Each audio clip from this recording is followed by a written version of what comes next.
Hi everyone, today we're starting with a moment that should have been simple boarding a plane. But instead it became a wake-up call for an entire company. A man stood quietly outside a premium airport lounge holding a valid pass, wearing a hoodie and getting dismissed with a single glance. What no one realized, that man was their boss, the CEO, the one who signed their paychecks. What followed next wasn't just a confrontation, it was a reckoning. This could happen to anyone, even you. So before we dive into the story, take a moment to like the video and subscribe, but only if you truly enjoy what I do here. And let me know where you're watching from and what time it is right now. Let's begin. It was just past 6:30 a.m. on a Tuesday when Malcolm R. Jennings stepped out of the rideshare vehicle in front of Terminal C at JFK International. The wind coming off the tarmac had that springtime bite, still chilly but full of motion. Malcolm adjusted the strap of his backpack, looked up at the glass facade above him, and gave a slight nod. No one looked back. That was exactly what he wanted.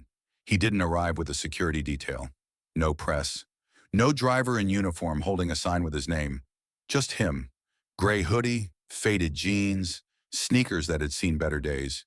He moved like a man with somewhere to be, but no need to prove it. Malcolm had only been CEO of Crestway Air for a month, but he'd been with the company since the early days when they operated 22 regional jets, and no one in the C-suite had ever worked a check-in counter. He had.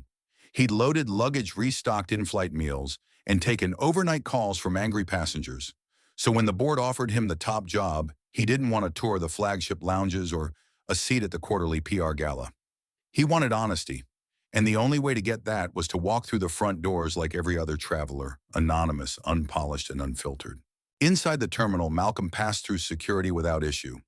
TSA gave him a glance, but his boarding pass and ID checked out. He was flying Crestway 1186, Gate 37B, en route to Chicago. A business route, midweek crowd, frequent flyers. He took his time passing the newsstand, the pretzel cart, and a digital billboard advertising Crestway's new lounge expansion. There it was, the symbol of hospitality excellence and premium care. His own words from the launch campaign, the Crown Elite Lounge. He turned toward the hallway leading to it, where recessed lighting, polished glass, and gold signage framed a single entrance desk. Behind it stood a slim woman with sleek hair pulled into a bun and a blazer pressed so perfectly it looked like it belonged to someone on television. Her name tag read, Samantha, Guest Services Supervisor. Her eyes barely lifted as Malcolm approached. He stopped just short of the desk, smiled politely, and reached for his wallet. Inside, his Crown Elite metal card engraved pristine and one of only 1,000 in circulation. He also had his boarding pass ready. But before he could speak, Samantha raised a hand. "Sir," she said, her tone tight. "This lounge is for Crestway Crown Elite members only." Malcolm gave a light nod. "I am." She didn't check the card, didn't scan the boarding pass. Instead, she crossed her arms, gave him a slow once-over, and said, "We've had a few people trying to sneak in lately. I'll need to ask you to wait outside." He blinked once. "No problem," he replied quietly. There was no scene, no flare of indignation, just a pause, a deliberate, calculating pause. Then Malcolm stepped back, gave her space, and turned away. Down the corridor near a vending machine, in a planter full of artificial greenery, he took a seat and exhaled. For the first time that morning, he let himself feel something. Not anger, not even surprise, just confirmation. He hadn't come here to test a system. He came to feel what others had already been reporting, complaints that never made headlines. Quiet bias, unequal service. Guests who followed the rules but were met with suspicion instead of service. As he sat, travelers passed by. A few rushed. Most ignored him. One janitor nodded in his direction, an older man with a mop and earbuds in. Malcolm nodded back. That more than anything grounded him. He wasn't wearing the Crestway lapel pin or the company fleece. He was just a man with a backpack holding a card no one cared to verify. And somewhere behind that glass wall, a lounge designed to reflect equity was silently failing its mission. From his seat near the vending machine, Malcolm sat still, but his mind was working fast. He knew enough not to storm back to the counter. That was what people expected from someone in power, a loud confrontation, a badge-flashing performance. But that wasn't his way. Not today. Today was about watching what happened when no one thought he mattered. Behind the glass wall, the lounge was a showcase of sleek chairs, soft lighting, and fresh-cut flowers. A woman in a cranberry suit walked in with a tablet and was immediately greeted with a smile. No ID, no questions. The supervisor, Samantha, buzzed her in within seconds. A young white man wearing earbuds and a hoodie not much different from Malcolm's strolled up next. Samantha barely glanced at him before motioning for the door to unlock. Inside he went. Then came a pause. A young black man stepped up. About 25, athletic build, stylish, joggers, designer headphones draped around his neck. He smiled and handed over a Crestway Platinum card and boarding pass. Malcolm leaned forward slightly, watching. Samantha examined the documents longer than she had any others. Then came the question. I'll need a government-issued photo ID and confirmation of your elite status on file. The young man hesitated but complied. His name was Andre. He produced the ID, pointed to the barcode, and waited. Samantha tapped the keyboard for a moment, then looked at him. You can wait over there, she said, pointing to the wall. We'll call you when we can verify. Andre gave a puzzled look but stepped aside, clutching his phone and shaking his head slightly. The next guest, an older white gentleman in khakis and a navy Patagonia vest, approached with only a boarding pass in hand. No card, no ID. Samantha gave him a cheerful, "Welcome back, Mr. Walters," and opened the door. Malcolm's hands clenched ever so slightly. That's when he heard it. Laughter, quiet, dismissive, and coming from the other side of the glass. He shifted just enough to catch the sight of Samantha and another employee behind the counter. This one, a tall man in a black vest, embroidered with lounge operations. His name tag read, Derek. She really thought he was crown status, Derek said with a snort. Looked like he just rolled out of a gym. Samantha took a sip from her stainless tumbler. It's the flash the card and hope strategy. Happens all the time. I swear these people think just having a metal card makes them VIP. These people. Malcolm blinked. That phrase carried weight. He had heard it before too many times in different forms, sometimes coded, sometimes blunt. But always the same underlying message: you don't belong here. He checked his watch. 7:07 a.m. He opened his phone and sent a quiet message to Troy Delaney, his chief strategy officer, Gate 37 Lounge. Arrive in 20 minutes. Bring Elena and the airport PR contact. No announcements, just walk in, stand with me. Then he looked at Andre, still waiting, still glancing back at the desk. Forgotten. 4 more guests walked in during the next 10 minutes. All white. 2 men, 2 women. Not a single one showed ID. Not one of them waited longer than 10 seconds. Derek even walked one of them to the snack bar himself. That was it. Malcolm stood up slowly and moved toward the counter. Samantha saw him and sighed audibly. I already told you, she began. He raised a finger gently. Just a moment more, I promise. She crossed her arms and turned to Derek. Security is available if this keeps up. But Malcolm didn't flinch. He just looked past them toward the hallway where 3 people were approaching. Troy, Elena, and Monica Ruiz, the airport PR liaison. They weren't smiling, they weren't speaking. They just stopped behind Malcolm and waited. That's when the temperature in the room shifted. Samantha looked at them, then at Malcolm, her brow furrowed. Is everything okay? She asked, her voice faltering for the first time. Malcolm took off his cap. My name is Malcolm Jennings. I'm the new CEO of Crestway Air. Silence. I attempted to access this lounge using my valid Crown Elite membership. I was refused without verification. This gentleman, he motioned toward Andre, was treated with similar suspicion. Others were not. Derek's smirk vanished. Samantha's eyes darted to the security camera. Guests inside the lounge began to notice. People near the glass wall leaned forward, sensing something was unfolding. Malcolm's voice didn't rise. It didn't need to. It carried weight through calm precision. I didn't come here for attention. I came here to observe, to understand what our guests experience when no one's watching. A woman from inside the lounge stood up slowly. Late 60s, neat bun, maroon blouse, silver name badge. She walked forward and spoke gently. Mr. Jennings, she said, you may not remember me, but we met years ago in Atlanta. You told a room full of black gate agents that if you ever led a company, we wouldn't be invisible anymore. Malcolm blinked. I do remember. My name is Clarice Bowman. I've been with Crestway 32 years. I've walked into this lounge in uniform and been told to use the staff break room instead. More than once. Gasps. Clarice looked down then up. I didn't speak before, but maybe I should have. You're speaking now, Malcolm said, nodding. He turned to Samantha and Derek. And now we start the review. Today. Derek blinked rapidly as if trying to mentally rewind the last 60 seconds and undo what had just happened. Samantha looked as though she wanted to disappear behind the polished reception desk. The hallway outside the lounge had grown quiet. Passengers slowed down, sensing something bigger than a boarding announcement was unfolding. Malcolm remained still. His presence wasn't loud, but it filled the space. His executive team stood behind him like anchors, silent but present. The tension in the air wasn't just from embarrassment. It was from revelation. Everyone inside the Crown Elite Lounge had just realized the man who'd been turned away with a glance was the one who built the very standard they had failed to uphold. He looked at Andre, still standing awkwardly by the wall. "What's your name?" he asked. Andre. Andre Pearson. First time using the lounge." Andre nodded. "Yeah, man, just made platinum last month. Thought I'd check it out before my flight." Malcolm gave a respectful nod. "I'm sorry this was your first experience with us." Andre shrugged. "Ain't the first time something like this happened. Just didn't expect it here." That landed like a punch in the room. Malcolm turned back to Samantha and Derek. "You didn't just question a member. You created a moment that reinforced the worst assumptions people already carry. That's bigger than a missed smile or a slow scan. That's culture." Monica, the PR liaison, stepped up beside Clarice.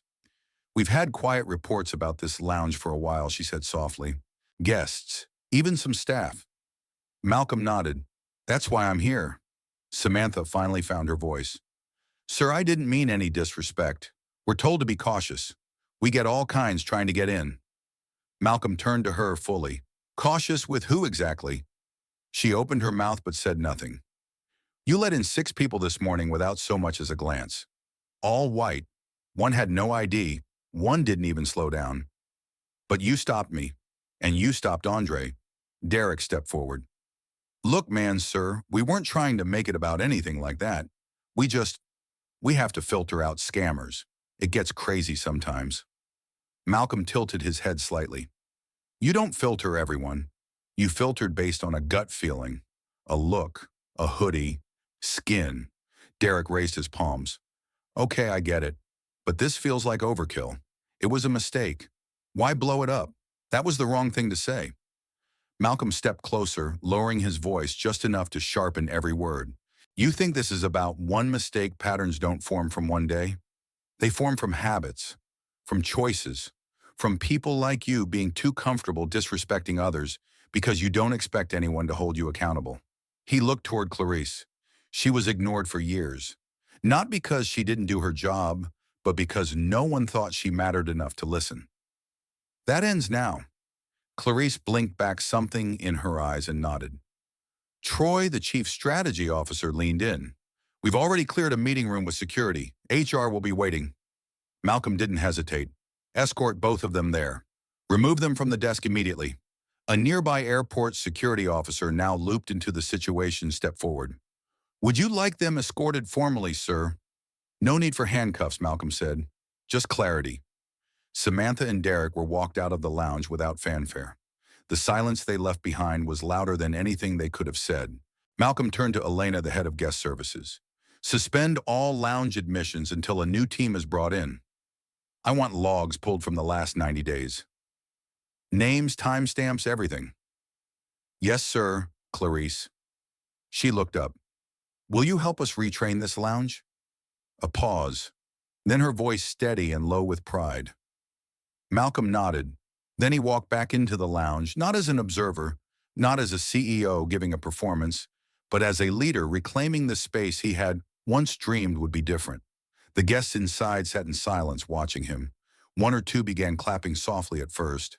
Others followed not because they were told to, but because something had shifted. The applause didn't come from admiration. It came from respect. A kind not easily earned in corporate suits or polished press releases, but from action that mattered. Malcolm held up a hand to quiet the room. My name is Malcolm Jennings. Some of you didn't know that when I walked up to this lounge this morning, and that's okay. Because I didn't come to be recognized. I came to recognize what still needs fixing. He glanced toward the corridor where Andre had now stepped into the lounge, guided gently by Elena. Andre found a seat, still looking unsure but welcome this time. I watched people get waved in without a second glance, and I watched others, those who looked like me, get told to wait. I've been told that too many times in my life, and I refuse to let this company be a place where that story continues. There were no phones raised for social media, just people sitting straighter listening. We talk about service. We talk about value. But until we look at who we serve and how we do it, those words mean nothing. So this isn't a warning shot. This is a rebuild. He paused, letting the words settle. Then he turned to Elena. Clear the guest list. Start fresh. We serve with integrity or we don't serve at all. Elena nodded. Clarice stood taller behind her. Malcolm gave a final nod to the lounge before stepping out. Troy followed him down the corridor as the airport buzzed back to life. You want to keep going? Troy asked. Malcolm's voice was calm. Oh, we're just getting started. By 9:15 a.m., the Crown Elite Lounge at JFK Terminal C was sealed off. Not for cleaning, not for renovations, but for accountability. A discreet sign read temporarily closed for internal review. No explanation, no press, just quiet consequences. Inside a conference room 3 doors down from the lounge, Samantha sat rigidly in a gray swivel chair. Her blazer was immaculate, but her confidence was fraying. Derek leaned back against the wall, arms crossed in a posture that suggested indifference, but his tapping foot gave him away. Two HR representatives sat opposite them, folders in hand. At the far end of the table sat Malcolm Jennings, hands, folded, voice steady. This isn't a hearing, he said plainly. This is a reckoning. Samantha shifted in her chair. I've worked here for 7 years. I've trained new hires. I've passed every audit. One misunderstanding shouldn't cost me my job. Malcolm met her eyes. It's not just one misunderstanding. It's a pattern, and I'm holding you accountable for the culture you allowed to grow under your leadership. He slid a folder across the table. You've seen these. Samantha glanced at the file but didn't open it. These are complaints filed over the last 18 months. Some were from guests, some from your own coworkers. Names redacted, but the descriptions match. Words like dismissed, ignored, singled out, and humiliated. Nearly everyone involved someone who didn't look like the traditional first-class passenger. She said nothing. Malcolm continued. One staff member wrote, I was told to screen certain guests more carefully when I asked why my hours were reduced the next month. He paused. Do you remember telling anyone to watch for people who don't fit the image? Samantha pressed her lips together. I never used those exact words, but the message was clear. Derek finally spoke. Look, man, this is getting blown way out of proportion. I was just doing what we always did. We've had scammers, people try to slip in. It's not always about race. Malcolm looked at him, then reached for another folder. This is surveillance footage. The past week alone. 14 instances where white passengers were let in without ID, without a membership card, sometimes without even being greeted. Want to guess how many black passengers got that treatment? Derek looked away. 0. Malcolm leaned back. This isn't about isolated mistakes. It's about decisions made over and over again. You had the power to uphold our values and you chose comfort over conscience. The HR lead spoke next.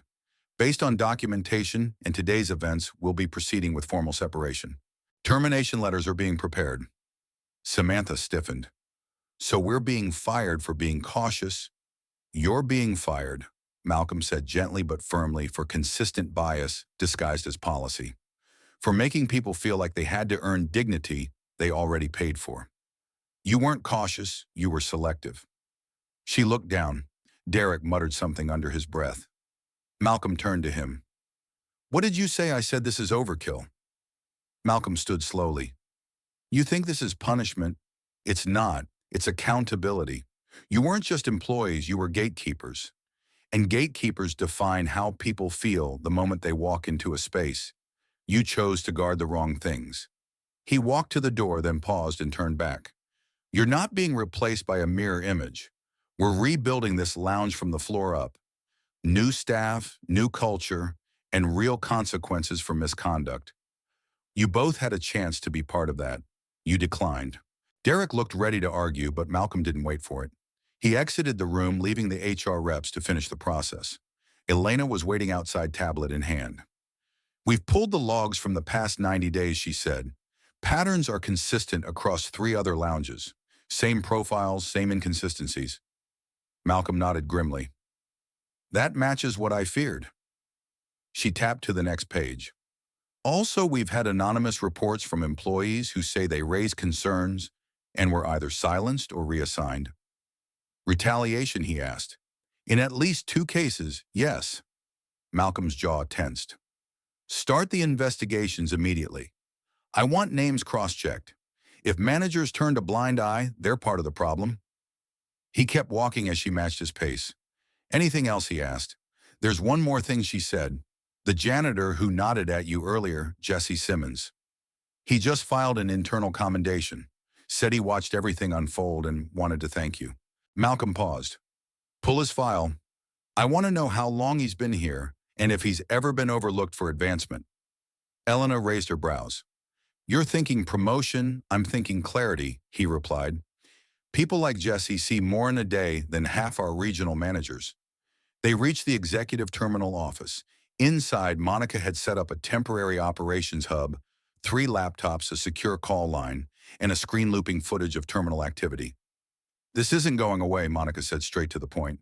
We've already got airport staff talking. A few lounge guests shared clips. Good, Malcolm replied. Let the truth travel faster than the PR team ever could. He turned to the wall-mounted screen and tapped the keyboard. Surveillance footage from earlier that morning filled the screen. Frame after frame, guest after guest, each decision visible. Who was questioned? Who was waved through? Who was ignored? The faces told the story. The silence confirmed it. Malcolm stood before the screen, arms folded. We're going to fix this, he said softly, but not with a memo. With action. He turned to Elena. Develop a new training model, not just sensitivity training. I want immersion, case studies, role play. Let people feel the discomfort they've been ignoring. And consequences immediate, measured, non-negotiable, especially for management. He walked to the window, watching the planes taxi along the runway. This isn't a one-lounge problem. It's a corporate blind spot, and I'm done pretending we don't see it. Monica looked up from her screen. Press is asking for a formal statement. Malcolm turned. Tell them I'll speak, but not from here. Where then? He looked toward the gates. Out there, with the people. Malcolm walked through Terminal C like any other traveler, blending into the mix of families with roller bags, business people with Bluetooth headsets, and exhausted parents managing toddlers. But something was different now. Word had spread, not in headlines but in whispers, nods, and quiet recognition. By the time he reached Gate 37B, the same gate listed on his original boarding pass, there was a quiet crowd already forming. Airport staff lingered near the windows. Off-duty flight attendants leaned against the wall in uniform, curious and wide-eyed. And in the middle of it all, just to the side of the waiting area, stood Jesse the janitor, who had nodded at Malcolm earlier that morning. He held his mop like a staff still working, but glancing up now and then with a half-smile, like he knew this moment was for more than just optics. Monica and Elena moved quietly around the perimeter, coordinating with a small crew from Crestway's internal media team. No podium, no official backdrop. Just a portable microphone clipped to Malcolm's jacket and a wireless camera held steady near the food court exit. Malcolm stood near the gate window, backlit by sunlight cutting across the tarmac, and faced the waiting crowd. He cleared his throat once, then began. My name is Malcolm R. Jennings. I'm the CEO of Crestway Air. Silence fell across the gate. Even the overhead announcements paused for a moment, like the system itself was listening. This morning I walked into this terminal with a backpack and a boarding pass. I wore a hoodie, sneakers. I didn't announce who I was. I didn't expect special treatment. I just wanted to see what kind of service we give our guests when no one's watching. He looked out over the crowd, eyes catching on Jesse, on Clarice, on Andre, now seated with his headphones around his neck, still listening. I was told to wait outside. Not because I lacked the credentials, not because I was disruptive, but because I didn't look the part. There was no anger in his tone, only clarity. That didn't hurt my ego, but what I saw afterward that hurt our mission. That hurt our people. That hurt the trust we've built over decades. He pointed gently toward the lounge behind him, now shuttered. We've temporarily closed the Crown Elite Lounge at this terminal, not because of one incident, but because of a pattern, a culture that allowed some to be welcomed without question, while others were made to feel like intruders. A few heads nodded, some dropped, others just listened, still absorbing the weight of it. We've removed the staff responsible, not as a publicity stunt, not as damage control, but because when you allow bias to masquerade as policy, you fail every person who believes in fairness. He paced once slowly. This isn't about race alone. It's about dignity. It's about gatekeeping. It's about how power, when unchecked, turns simple service into subtle harm. He paused, then pointed gently at Jesse. That man right there has seen more truth in this terminal than most executives see in a year. He nodded at me when no one else did. Not because he knew who I was, but because he saw a fellow human being. That's the culture we're building, one where respect doesn't wait for a name badge or a business suit. Some light clapping began, not loud, not for applause, but for agreement. We're launching a company-wide audit.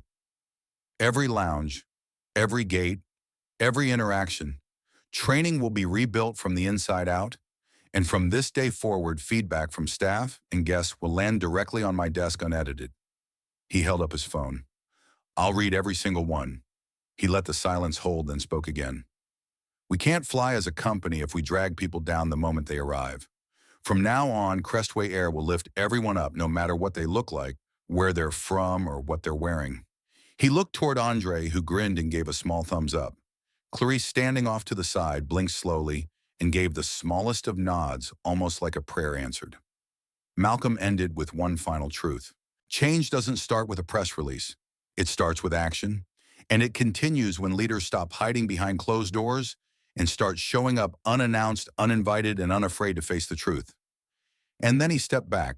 No fanfare, no fireworks, just one man having said what needed to be said. As the crowd began to disperse, Jesse approached him. You didn't have to say all that, he said with a chuckle. Malcolm smiled. I know, but I'm glad you did. They shook hands. And just like that, Malcolm Jennings walked away, not toward the exit, but toward a quiet office tucked inside the executive wing. There, with no cameras and no audience, he sat down with a yellow legal pad and a black pen. At the top of the page, he wrote memo to all Crestway employees. Effective immediately. Then he paused, breathed deeply, and began to write. To everyone from the hangars to the front gates today, I saw what many of you have already known. I saw how bias can live in silence and how respect must be intentional. We are rebuilding, we are listening, and we are not going back to what was. It wasn't just a memo, it was a promise, and Malcolm Jennings intended to keep it. When we talk about power, most people picture titles, big offices, maybe a nice corner suite with a view. But real power is in how we treat people when we think no one's watching. It's in how we decide quietly, sometimes unconsciously, who belongs and who doesn't. And far too often, those judgments aren't based on truth. They're based on bias. In this story, Malcolm didn't raise his voice. He didn't storm in and demand to be seen. He waited. He listened. And when it was time to act, he acted with dignity and with clarity. That's leadership. Not the kind that shouts, but the kind that transforms. So if you've ever been overlooked, dismissed, or told through words or actions that you didn't belong, know this: your presence is not a mistake. Your worth isn't up for debate. And the systems that treat people differently based on surface judgments, they only stay in place when we stay silent. But when someone speaks up, someone who refuses to accept the way things have always been, that's when change begins. And maybe, just maybe, we all carry that power too. To notice, to speak, to challenge, to lead. Because the future doesn't belong to those who uphold comfort. It belongs to those who build justice.